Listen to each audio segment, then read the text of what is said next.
you are. This sure is a mysterious place. I've taken a ton of photos, and boy do I have a list of questions for you.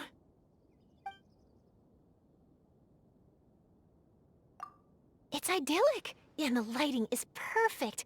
You can take the most beautiful photos from literally any angle.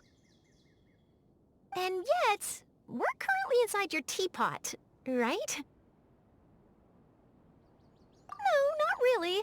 I was just wondering, what happens if someone opens the lid and pours water in? How would that manifest in here? A flood? A storm? Would the water level start rising from beneath our feet? I'd love to record that as it happens. Would you mind heading outside for a second and pouring some water in?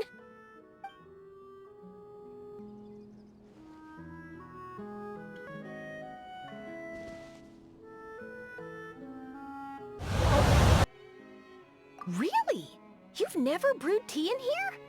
Oh, well that's a shame. I was going to ask you about how this unique environment affects the flavor of the tea. I heard this legend during an interview with someone from Liyue once. They said there was once an adeptus who poured half of the Bishui River into their teapot to brew some tea. When the tea was ready, the adeptus poured the whole pot back into the river, and that's how the river got its distinct color. No idea if there's any truth to it. I'd sure like to taste the water from the Bishui River if I ever get the chance, just to see if there's any hint of a tea flavor. Sure. Anything you want to know about in particular? Let's see. I know. I'll tell you about the time that Bedazzled caused a huge scandal. They once ran a special report which claimed that the production and promotion of Fanta was part of a sinister plot by the Fontaine Research Institute. Right? Anyway, they put forward a theory that long-term consumption of Fanta makes human teeth and bones incredibly fragile. It would end up destroying people's bodies to the point where they could no longer take care of themselves. Even walking and eating would be agonizingly difficult. Finally, people would be forced into relying on machines just to survive. And that's when the Fontaine Research Institute, who develops all kinds of mecha, would swoop in to save the day and turn a huge profit in the process. Most of my colleagues and I thought so too. As far as we're concerned, Bedazzled makes up things like this all the time, so we thought nothing of it.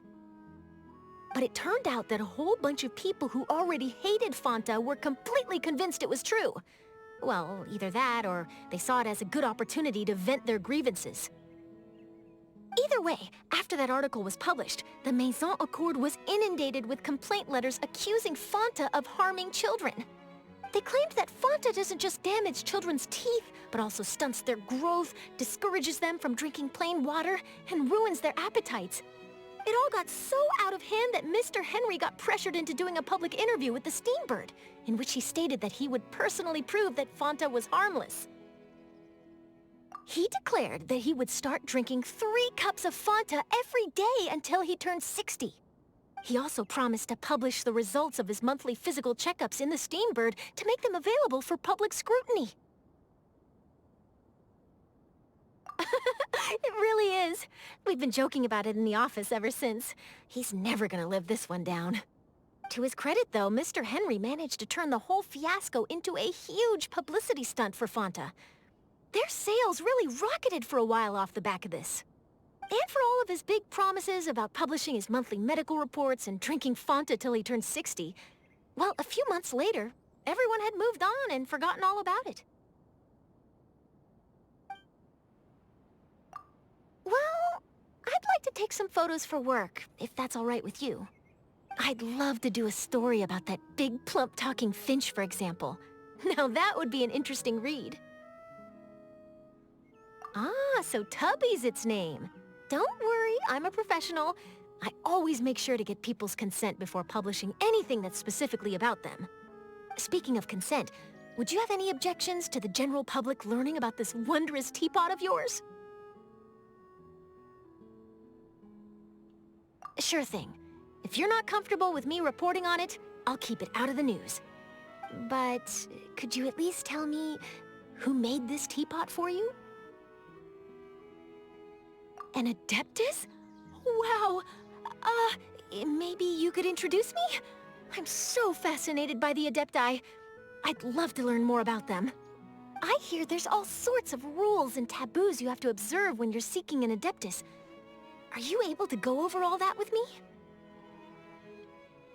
Really? Oh, amazing! Well, that settles it. I'll put it in my schedule and come find you when I'm ready. No backing out, okay?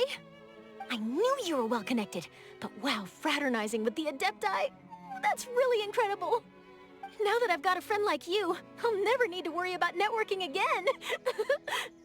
An exclusive interview with an Adeptus. Oh, what would a good title be? Investigating an Adeptus? No. It needs to sound more reverent. They'd probably have me thrown down the mountain for suggesting that. Journey to Jueyun. Oh, that's it! I think I'll go with Journey to Jueyun, Liyue's Pilgrim Trail. Morning! Oh, snap, look at the time. I better go grab today's paper. I'll bring a copy back for you as well. Good night! At this hour, I'd usually be proofreading a manuscript or drafting my next one. I'm not used to having so much free time. Wait, did I submit my latest article? Yeah, I think I did. Yeah, I'm pretty sure I did.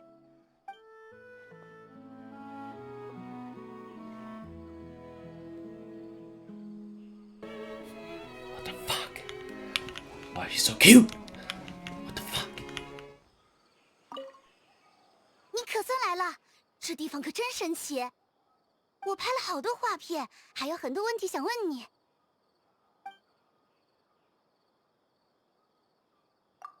我想去周围拍点画片，你不会介意吧？那个圆圆的、大大的团雀居然还会说话，如果能写成报道，一定会很有趣的。原来如此，那只团雀叫阿元啊！你放心。 登载有关某人的具体新闻，我一定会先取得当事人同意的。我可是专业记者。话又说回来，你介意大家知道你有这么一盏神奇的茶壶吗？好啦，既然你不愿意，那我也不会拿这个作为新闻报道。不过，你能透露一下是谁制作了这盏壶吗？居然是仙人做的，那你能帮我引荐给那位仙人吗？我真的很好奇璃月仙人的故事。据我所知，访仙有许多规矩和禁忌，你能给我详细讲讲吗？真的？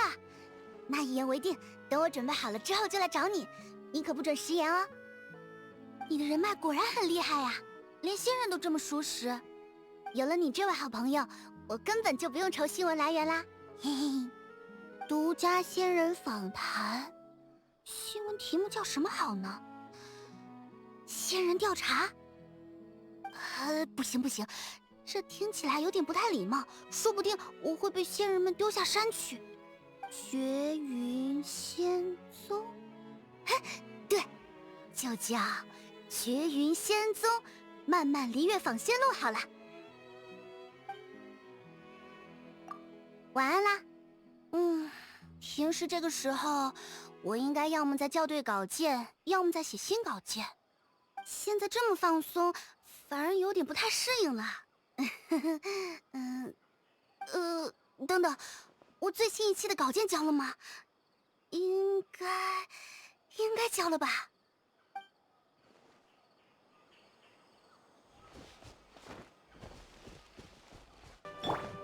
又是个无礼之徒。 看镜头。